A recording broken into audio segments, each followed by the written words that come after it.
In this video, you're going to learn a little bit about how to play like a classical pianist. Welcome back to Butterfly Piano. I'm Ed, and this is Piano Improvising for Beginners.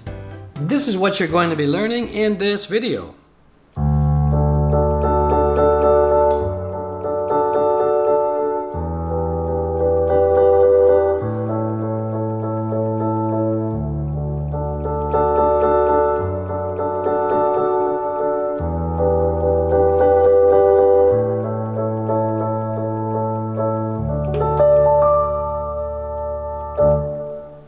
Okay, the thing about this kind of music, classical music, is often the tempo is getting faster and slower, and the music is getting louder and softer. So that's what I'm going to teach you in this video, to play a little bit like a classical pianist without reading the music. Okay, so we're going to be playing in the scale of D major, which has two sharps, two black keys. That would be the F sharp, finger number 3, that's the third note.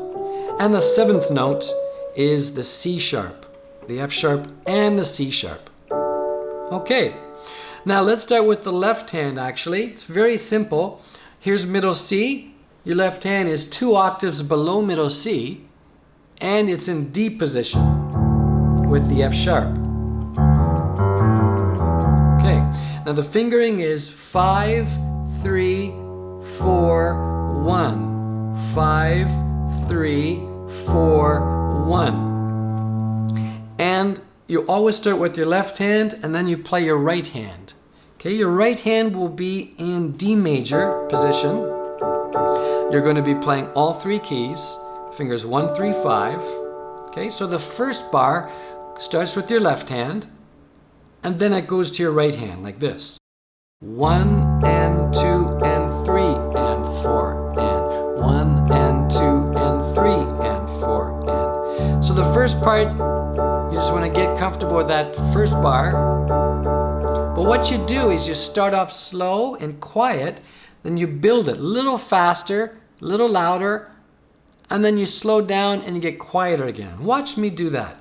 1 and 2 and 3 and 4 and 1 and 2 and 3 and 4 and 1 and 2 and 3 and 4 and 1 and 2 and 3 and 4 and. Now the next bar, you're going to be starting with finger number 3 and doing the same thing. 1 and 2 and 3 and 4 and 1 and 2 and 3 and 4 and. So from the beginning, starting with your pinky on the D, 1 and 2 and 3 and 4 and 1 and 2 and 3 and 4. So start off slow, then a little faster, and then slower.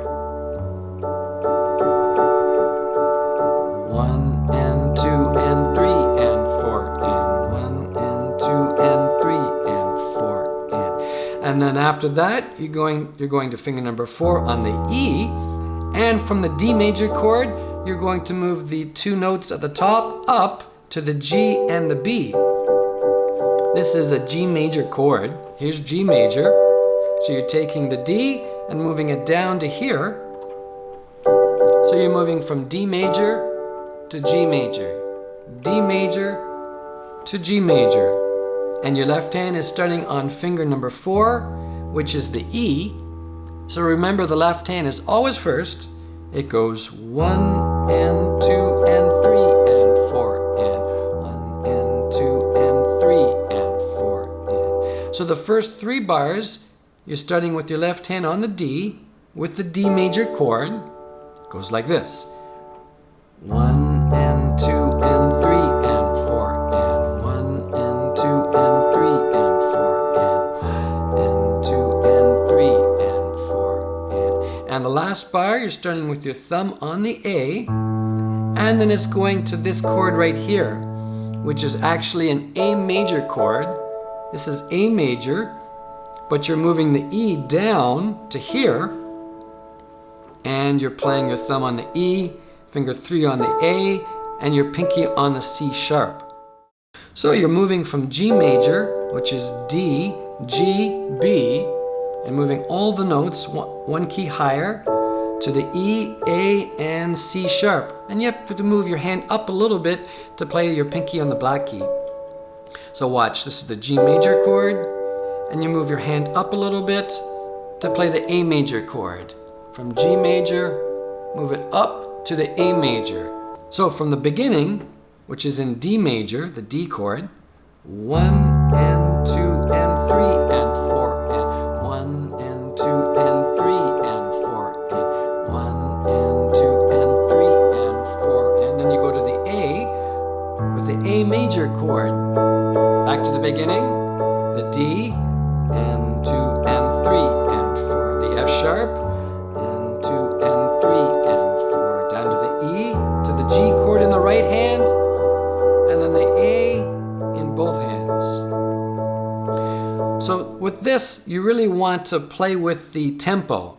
Tempo kind of starts slower, it goes a little faster, and then a little slower. A little faster, a little slower. And also get a little louder and a little softer. So getting louder in music is called crescendo. And getting softer in music is called decrescendo. And with classical music, it's really common to get a little bit faster and a little bit slower. You're kind of playing with the tempo. In technical terms, this is called tempo rubato, which literally means robbed time. So you're kind of getting a little faster, a little slower. So listen again for that as I start from the beginning. 1 and 2 and 3 and 4 and 1 and 2 and 3 and 4 and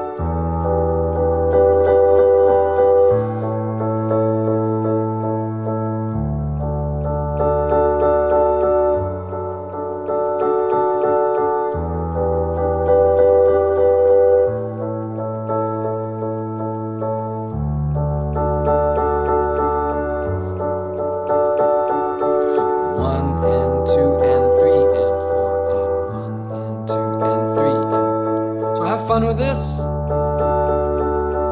It's an easy way to sound like a classical pianist without reading the music.